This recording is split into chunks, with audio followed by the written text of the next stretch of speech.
ಕಿತ್ಕೊಂಡು ಹೋಗೋಣ.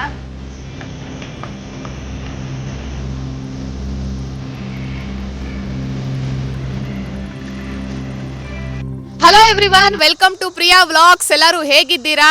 ಏನಪ್ಪ ಇವತ್ತು ವ್ಲಾಗ್ನ ಒಂದು ತೋಟದಲ್ಲೆಲ್ಲ ಸ್ಟಾರ್ಟ್ ಮಾಡಿದಾಳೆ ಅನ್ಕೊಂಡಿದ್ದೀರಾ? ಹೌದು ಗೈಸ್, ಇವತ್ತು ನನ್ನ ಅಟೈರ್ ಕೂಡ ನೀವು ನೋಡ್ಬೋದು, ಫುಲ್ ಟ್ರೆಡಿಷ್ನಲ್ ಆಗಿ ರೆಡಿ ಆಗಿದ್ದೀನಿ.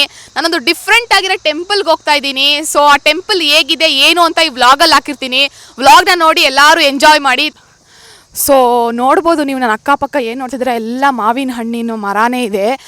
ಈಗ ಈ ವರ್ಷದ ಏನು ವಿಶೇಷತೆ ಅಂದರೆ ಎಲ್ಲ ಮಾವಿನ ಹಣ್ಣಿನ ಮರದಲ್ಲೂ ತುಂಬ ಮಾವಿನಕಾಯಿಗಳು ಬಿಟ್ಟಿದೆ. ಆದರೆ ಮಾವಿನಕಾಯಿ ಸಿಕ್ಕಿದ್ರೆ ಕಿತ್ಕೊತೀನಿ. ಸೊ ನೋಡಿ ಎಷ್ಟು ಚೆನ್ನಾಗಿದೆ ಲೊಕೇಶನ್ ಅಂತ ಹೇಳ್ಬಿಟ್ಟು. ಇದೊಂದು ಮಾವಿನ ತೋಟ ಅಂತ ಹೇಳ್ಬೋದು. ಸೊ ನೋಡ್ಬೋದು ನೀವು ಎಷ್ಟೊಂದು ಥರ ಮಾವಿನಕಾಯಿಗಳಿದೆ ಇಲ್ಲಿ. ಎಷ್ಟು ಕೆಳಗಡೆ ಇದೆ ಮಾವಿನಕಾಯಿ ಅಂತ ಅಂದರೆ ಡೈರೆಕ್ಟಾಗಿ ನಾವು ಕೈಯಲ್ಲೇ ಕೀಳ್ಬೋದು. ಈಗ ಮಳೆ ಬಂದು ಕೆಳಗಡೆ ಎಲ್ಲ ಒದ್ದೆ ಇದೆ. ಸೊ ನೋಡಿ ನೀವು ಎಷ್ಟು ಚೆನ್ನಾಗಿ ಬಿಟ್ಟಿದೆ. ವಾವ್, ಒಬ್ಬ ಹಳ್ಳಿ ಸೊಗಡು ಥರ ಕಾಣಿಸ್ತದೆ ನೋಡಿ. ಇಲ್ಲಿ ಕೈಗೆ ಸಿಕ್ಕುತ್ತೆ ಗೈಸ್ ಮಾವಿನಕಾಯಿ. ಈ ಮಾವಿನಕಾಯಿ ನೋಡೋಕ್ಕೆ ಒಂಥರ ಖುಷಿ, ಆಮೇಲೆ ಕಿತ್ತಕ್ಕೂ ಇನ್ನೊಂಥರ ಖುಷಿ. ಅಲ್ಲಿ ನೋಡ್ಬೋದು ನೀವು ನೋಡಿ, ಝೂಮ್ ಮಾಡಿದ್ದೀನಿ.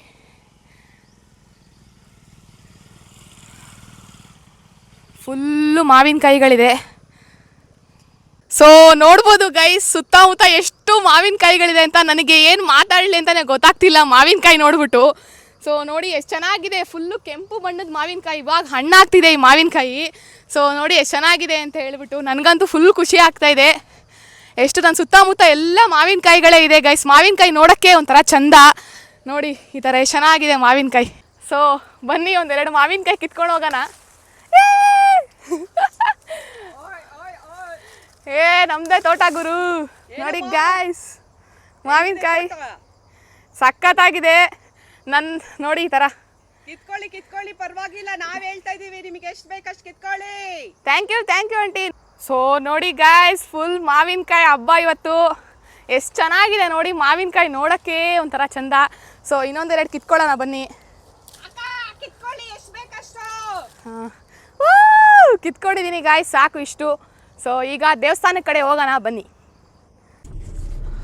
ಸೊ ಗೈಸ್, ದೇವಸ್ಥಾನ ಒಂದು 3 ಕಿಲೋಮೀಟ್ರ್ ಹಿಂದೆ ಈ ಥರ ಇದೆ.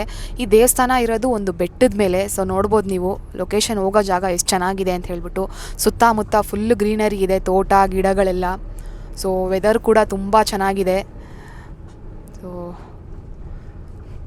ಹೀಗಿದೆ ಹೋಗೋ ರೋಡು.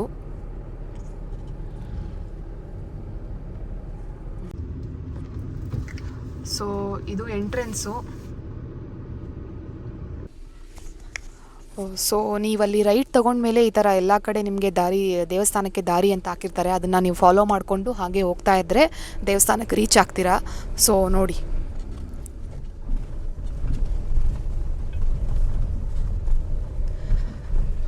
ನಾನು ಅವಾಗೇ ನಿಮ್ಗೆ ಹೇಳ್ದಂಗೆ ಇದು ದೇವಸ್ಥಾನ ಬಂದು ಒಂದು ಬೆಟ್ಟದ ಮೇಲೆ ಇರೋದು.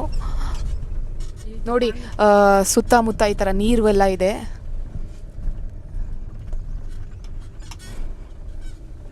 ಎಷ್ಟು ಚೆನ್ನಾಗಿದೆ ನೋಡಿ, ವಾತಾವರಣ ಮಾತ್ರ ತುಂಬ ಚೆನ್ನಾಗಿದೆ. ದೇವಸ್ಥಾನಕ್ಕೆ ಹೋಗೋ ಜಾಗ ತುಂಬ ಸಖತ್ತಾಗಿದೆ. ಏನು ಆಲ್ಮೋಸ್ಟ್ ಒಂದು 2-3 ಮಿನಿಟ್ಸ್ ಅಷ್ಟೇ ದೇವಸ್ಥಾನ ಇಲ್ಲಿಂದ. ಬೇಕಾದರೆ ಜನ ಇಲ್ಲಿ ಆ್ಯಕ್ಚುಲಿ ನಾನು ಕೇಳಿದ ಪ್ರಕಾರ ಟ್ರೆಕ್ಕಿಂಗ್ ಕೂಡ ಮಾಡ್ತಾರಂತೆ. ನಾನು ಏನು ನಿಮ್ಗೆ ಇವಾಗ ಕೆಳಗಡೆ ದಾರಿ ತೋರಿಸ್ದೆ, ಅಲ್ಲಿಂದ ಟ್ರೆಕ್ ಮಾಡಿ ಕೂಡ ದೇವಸ್ಥಾನಕ್ಕೆ ಹೋಗ್ತಾರಂತೆ. ಸೊ ಇಲ್ಲ ಕಾರ್ಗಳು ಹೋಗುತ್ತೆ.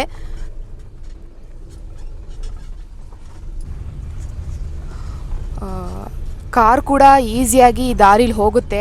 ಕಾರಲ್ಲಿ ಹೋಗೋಕ್ಕೆ ಇಷ್ಟ ಇಲ್ಲ ಅನ್ನೋರು ಲೈಕ್ ಟ್ರೆಕ್ ಮಾಡಿ ಟ್ರೆಕ್ಕಿಂಗ್ ಕೂಡ ಮಾಡ್ಬೋದು. ಫ್ರೆಂಡ್ಸ್ ಯಾರಾದರೂ ಬರ್ತಾಯಿದ್ರೆ ಟ್ರೆಕ್ ಮಾಡ್ಕೊಂಡು ಹೋದ್ರು ತುಂಬ ಚೆನ್ನಾಗಿದೆ ಜಾಗ. ನೀವು ನೋಡ್ಬೋದು ಹೆಂಗೆ ಬೆಟ್ಟದ ಮೇಲಿದೆ ಅಂತ ಹೇಳ್ಬಿಟ್ಟು. ನೋಡಿ, ಆಫ್ ರೋಡಿಂಗ್ ಮಾಡೋರ್ಗಂತೂ ಇಲ್ಲಿ ಫುಲ್ ಸ್ವರ್ಗನೇ ಅಂತ ಹೇಳ್ಬೋದು. ಮಹೇಂದ್ರ ತಾರ್ ಏನಾದ್ರು ತೊಗೊಂಬಂದರೆ ಇಲ್ಲಿ ಚಿಂದಿ ಆಗಿರುತ್ತೆ.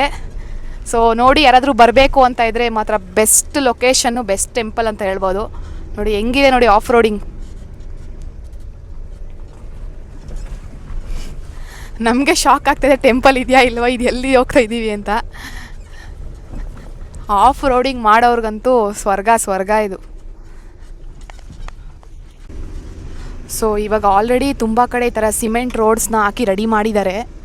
ಯಾಕಂದರೆ ತುಂಬ ಕಷ್ಟ ಇದೆ ಮೇಲೆ ಬರೋದು. ನಾನು ಹೇಳ್ದಂಗೆ ಅವಾಗೆ ತುಂಬ off roading bikes, off roading cars ಎಲ್ಲ ಆಗಿದ್ದರೆ ತುಂಬ ಚೆನ್ನಾಗಿ ಬರ್ಬೋದು. ಸೊ ಬಟ್ ಈ ನಾರ್ಮಲ್ ಕಾರು ಹೋಗ್ತಾ ಇದೆ ಗೈಸ್, ಆ ಥರ ಏನಿಲ್ಲ. ನೋಡಿ ನೀವು ಎಷ್ಟು ಟಾಪಲ್ಲಿದ್ದೀವಿ ಅಂತ ನೋಡ್ಬೋದು ನೀವು ಇಲ್ಲಿಂದ ವ್ಯೂನ.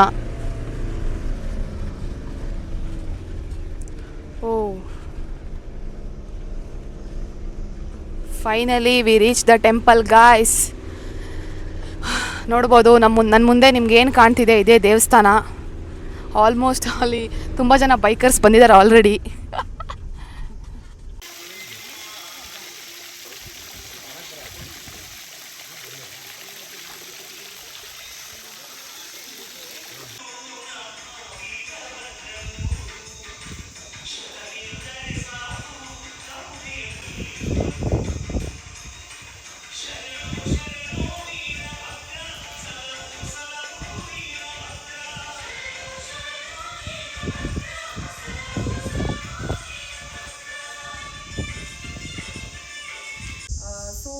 ದೇವಸ್ಥಾನದ ಅರ್ಚಕರಿದ್ದಾರೆ. ದೇವಸ್ಥಾನದ ಕತೆ ಏನು ಅಂತ ಹೇಳ್ಬಿಟ್ಟು ಅವ್ರ ಹತ್ರನೇ ಕೇಳೋಣ ಬನ್ನಿ. ಈ ದೇವಸ್ಥಾನ ಅಂದರೆ ಪುರಾತನ ಕಾಲದ್ದು, ಈಗ 4 ತಿಂಗಳಿಂದ ಈಚೆಗೆ ಜೀರ್ಣೋದ್ಧಾರ ಆಗಿದೆ. ಇಲ್ಲಿ ಸಿದ್ದೇಶ್ವರ ಸಿದ್ದಪ್ಪಾಜಿ ತಪಸ್ ಮಾಡಿದಂಥ ಜಾಗ ಹಾಗೂ ಸಿದ್ದೇಶ್ವರರು ಬಂದಂಥ ಭಕ್ತರಿಗೆ ಎಲ್ಲ ಕಷ್ಟಗಳನ್ನು ನಿವಾರಣೆ ಮಾಡ್ತಿದ್ದಾರೆ. ಇಲ್ಲಿ ದಿನನಿತ್ಯ ಪೂಜೆ ಇರುತ್ತೆ ಹಾಗೂ ಸೋಮವಾರ ಶುಕ್ರವಾರ ಅಮಾವಾಸ್ಯೆ ಹುಣ್ಣಿಮೆ ಎಂದು ವಿಶೇಷ ಪೂಜೆಗಳಿರುತ್ತದೆ. ಹಾಗೂ ಮಕ್ಕಳಿಲ್ಲದವ್ರಿಗೆ, ವಿದ್ಯಾಭ್ಯಾಸ ಹೊಂದಿದವ್ರಿಗೆ ಹಾಗೂ ಮದುವೆ ಆಗದಿರೋರಿಗೆ ಇಲ್ಲಿ ಬಂದು ಕಲ್ಯಾಣಿ ಪೂಜೆ ಮಾಡಿ ಆ ಗಂಗೆನ ತಲೆ ಮೇಲೆ ಪೋಷಣೆ ಮಾಡಿಕೊಂಡು ಮುಂದೆ ಭಗವಂತನ ಪ್ರಾರ್ಥನೆ ಮಾಡ್ಕೋದ್ರೆ ಅವ್ರಿಗೆ ಅನುಗ್ರಹ ಸದಾಕಾಲ ಇರುತ್ತೆ. ಇಲ್ಲಿ ಕಲ್ಯಾಣಿ ಸುತ್ತ 108 ಲಿಂಗಗಳಿದೆ. ಆ 108 ಲಿಂಗವು ಬಂದು ಅಲ್ಲಿ ಭಕ್ತರು ಭಕ್ತಿಯಿಂದ ಅಲ್ಲಿ ಒಂದು ಹೂವು ಇಡ್ಬೋದು, ಒಂದು ಪೂಜೆ ಕೊಟ್ಟು ಒಂದು ಪೂಜೆ ಮಾಡಿಸ್ಕೋದ್ರೆ ತುಂಬ ಒಳ್ಳೆಯದು. ಹಾಗೂ ಏನೇ ಕಷ್ಟಗಳಿದ್ರೂ ನಿವಾರಣೆ ಆಗುತ್ತೆ ಅಂತ ಜನಗಳ ನಂಬಿಕೆ ಹಾಗೂ ಇಲ್ಲಿ ಭಗವಂತನ ಪ್ರೇರಣೆ ಇದೆ. ಮಾಡ್ಬೋದು ಬಂದು ಭಕ್ತಾದಿಗಳು ಅವ್ರು ಏನೇ ಸಮಸ್ಯೆ ಇದ್ದರೂ ಇಲ್ಲಿ ಬಂದು ಸ್ವಾಮಿಯನ್ನು ಭಕ್ತಿಯಿಂದ ಕೇಳ್ಕೋಬೇಕು. ಏನೇ ಕಷ್ಟ ದುಃಖಗಳಿದ್ರೂ ನಿವಾರಣೆ ಆಗುತ್ತೆ. ಇಲ್ಲಿ ಸ್ವಾಮಿ ಜೀವಂತವಾಗಿ ಸತ್ಯವಾಗಿರುವಂಥ ಸ್ಥಳ. ಇಲ್ಲಿ ಏನೇ ಕಷ್ಟ ಅಂತ ಬಂದರೂ ಅವ್ರಿಗೆ ಪ್ರತಿಫಲ ಸಿಕ್ಕೇ ಸಿಗುತ್ತೆ. ಸೊ ನನ್ನ ಹಿಂದೆ ಏನು ನೋಡ್ತಾ ಇದ್ದೀರಲ್ಲ, ಇದೇ ಮೇನ್ ಜಾಗ. ಇಲ್ಲೇ ಸಿದ್ದಪ್ಪಾಜಿ ಜೀವಂತವಾಗಿ ಇದ್ದಾರೆ ಅಂತ ನಂಬ್ತಾರೆ. ಸಿದ್ದಪ್ಪಾಜಿ ಅವ್ರಿಗೆ ಕಾವಲಾಗಿ ಒಂದು ಸರ್ಪ ಇಲ್ಲಿ ಅವ್ರನ್ನ ಕಾಯ್ತಾ ಇತ್ತು. ಆ ಸರ್ಪ ಈಗ ಬಂಡೆ ರೂಪದಲ್ಲಿ ಕಾಣ್ಬೋದು ನಾವು. ಆಲ್ಸೋ ಇಲ್ಲಿ ಅಮಾವಾಸ್ಯೆ ಹಾಗೂ ಹುಣ್ಣಿಮೆಗೆ ಸಿದ್ದಪ್ಪಾಜಿ ಅವರು ಇರ್ತಾರಲ್ಲ, ಅವರು ಬೆಂಕಿ ರೂಪದಲ್ಲಿ ಕಾಣಿಸ್ಕೋತಾರೆ ಅಂತ ಕೂಡ ಹೇಳ್ತಾರೆ. ಸೊ ಅದು ಹೆಂಗೆ ಅದು ಸರ್ಪದ್ದು ಇದೆ ಅಂತ ಹೇಳ್ಬಿಟ್ಟು ನಿಮಗೆ ಒಂದು ವಿಡಿಯೋ ಮಾಡಿ ಹಾಕಿರ್ತೀನಿ ನೋಡಿ. ಸೊ ನಾನು ನಿಮ್ಗೆ ಅವಾಗ ಹೇಳ್ದೆ ಇಲ್ಲ ನೋಡಿ, ಈ ಥರ ಬರುತ್ತೆ. ಸೊ ಇಲ್ಲೇ ನೀವು ಸಿದ್ದಪ್ಪಾಜಿನ ನೋಡ್ಬೋದು. ಸಿದ್ದಪ್ಪಾಜಿ ಕಾವಲಾಗಿ ಮೇಲೆ ಈ ಥರ ಸರ್ಪ ಫಾರ್ಮ್ ಆಗಿದೆ. ಸೊ ಸುತ್ತಕ್ಕೂ ನೋಡ್ಬೋದು ನೀವು ನೋಡಿ, ಇದೆ ಸಿದ್ದಪ್ಪಾಜಿ.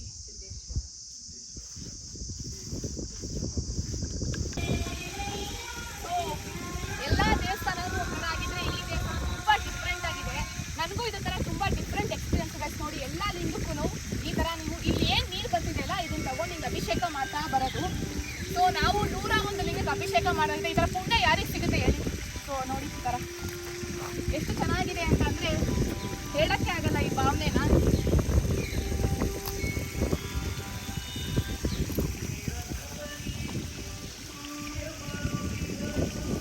ಸೊ ಒಂದು ರೌಂಡು ನೀವು ಕಂಪ್ಲೀಟ್ ಮಾಡಿದ್ರೆ 101 ಲಿಂಗಕ್ಕೆ ನೀವು ನೀರು ಹಾಕ್ದಂಗೆ. ಓಂ ನಮಃ ಶಿವಾಯ. ಸೊ ಎಲ್ಲರೂ ಮಾಡೋಣ ಶಿವಾಯ. ಓಂ ನಮಃ ಶಿವಾಯ, ಓಂ ನಮಃ ಶಿವಾಯ, ಓಂ ನಮಃ ಶಿವಾಯ, ಓಂ ನಮಃ ಶಿವಾಯ, ಓಂ ನಮಃ ಶಿವಾಯ, ಓಂ ನಮಃ ಶಿವಾಯ. ಸೊ ನೋಡ್ಬೋದು ನೀವು ಇದೇ ಥರ ಎಲ್ಲ ಲಿಂಗಕ್ಕೂ ನೀರು ಹಾಕ್ಕೊಂಡ್ಬರ್ಬೋದು. ಓಂ ನಮಃ ಶಿವಾಯ, ಓಂ ನಮಃ ಶಿವಾಯ. ಸೊ ಗೈಸ್ ದೇವಸ್ಥಾನದ ಕತೆ ಎಲ್ಲ ಕೇಳಿದ್ರಲ್ಲ, ದೇವಸ್ಥಾನ ಪ್ರತಿನಿತ್ಯವಾಗೂ ಓಪನ್ ಇರಲ್ಲ.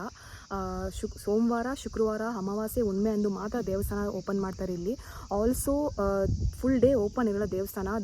ಅರ್ಚಕರು ಬಂದುಬಿಟ್ಟು ಇಲ್ಲಿ ಪೂಜೆ ಮಾಡಿ ದೇವಸ್ಥಾನನ ಆಲ್ಮೋಸ್ಟ್ ಮಧ್ಯಾಹ್ನ ಅಷ್ಟರಲ್ಲಿ ಮುಚ್ಚಿಬಿಡ್ತಾರೆ. ಯಾಕಂತ ಅಂದರೆ ಇದು ಹೋಗೋ ದಾರಿಯಿಂದ ಹಿಡಿದು ಇಲ್ಲಿ ಸುತ್ತಮುತ್ತ ಫುಲ್ ಕಾಡೇನೆ. ಸೊ ಕಾಡು ಪ್ರಾಣಿಗಳು ಕಾಟ ಇರೋದ್ರಿಂದ ಈ ದೇವಸ್ಥಾನನ ಆಲ್ಮೋಸ್ಟ್ ಸಂಜೆ ಅಷ್ಟರಲ್ಲಿ ಮುಚ್ಚಿಬಿಡ್ತಾರೆ. ಆಲ್ಸೋ ನಿಮಗೆ ಬರೋ ದಾರಿ ಏನಿದೆ ಅಲ್ಲ, ಅದು ರಾಂಗ್ ಲೈಕ್ ಕರೆಕ್ಟಾಗಿ ನೋಡ್ಕೊಂಬನ್ನಿ. ನೀವೊಂದು ಆರ್ಚ್ ಕಾಣುತ್ತೆ, ಆರ್ಚ್ ರೈಟ್ ತೊಗೊಂಡ್ರೆ ಅಲ್ಲಾದಮೇಲೆ ನಿಮಗೆ ಪ್ರತಿ ಇದರಲ್ಲೂ ದಾರಿ ಹಾಕಿರ್ತಾರೆ ದೇವಸ್ಥಾನಕ್ಕೆ ದಾರಿ ಅಂತ. ಅದನ್ನು ಫಾಲೋ ಮಾಡ್ಕೊಂಬಂದರೆ ನೀವು ದೇವಸ್ಥಾನ ರೀಚ್ ಆಗ್ಬೋದು. ಸ್ಟಾರ್ಟಿಂಗಲ್ಲಿ ನಿಮಗೆ ಅನಿಸುತ್ತೆ ಇದು ಎಲ್ಲಿ ಹೋಗುತ್ತೆ ಅಂತ ಹೇಳ್ಬಿಟ್ಟು, ಬಟ್ ದೇವಸ್ಥಾನ ಬರುತ್ತೆ ಗೈಸ್.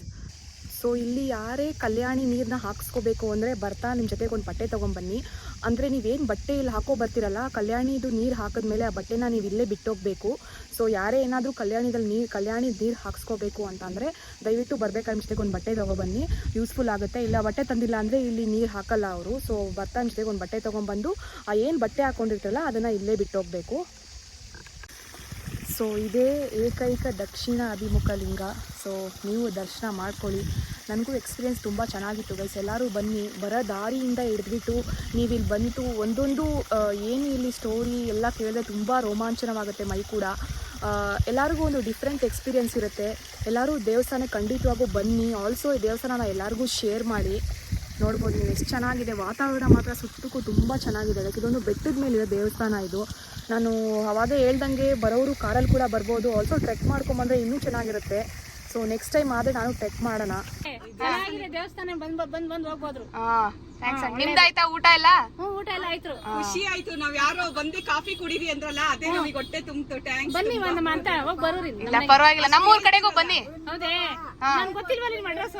ನಾವು ಕೊಟ್ಟೋಗ್ತೀವಿ. ಬೆಂಗಳೂರು ಬಂದು ಫೋನ್ ಮಾಡಿ. ಬೆಂಗಳೂರು ಬನ್ನಿ ಬರ್ಬೇಕಾ? ಸರಿ ಯಾವ ಅಡ್ರೆಸ್? ಸೊ ಟೆಂಪಲ್ ಎಲ್ಲ ಮುಗಿಸಿ ಈಗ ಮನೆ ಕಡೆ ಹೋಗ್ತಾ ಇದ್ದೀನಿ. ವ್ಲಾಗ್ ಇಷ್ಟ ಆದರೆ ಎಲ್ಲರೂ ಪ್ರಿಯಾ ವ್ಲಾಗ್ಸ್ನ ಸಬ್ಸ್ಕ್ರೈಬ್ ಮಾಡ್ಕೊಡಿ. ಆಲ್ಸೋ ಈ ವ್ಲಾಗ್ನ ಎಲ್ಲರಿಗೂ ಶೇರ್ ಮಾಡಿ. ಎಲ್ಲರೂ ಟೆಂಪಲ್ಗೆ ಹೋಗಿ ಬನ್ನಿ. Thank you. ಜೈ ಶ್ರೀರಾಮ್.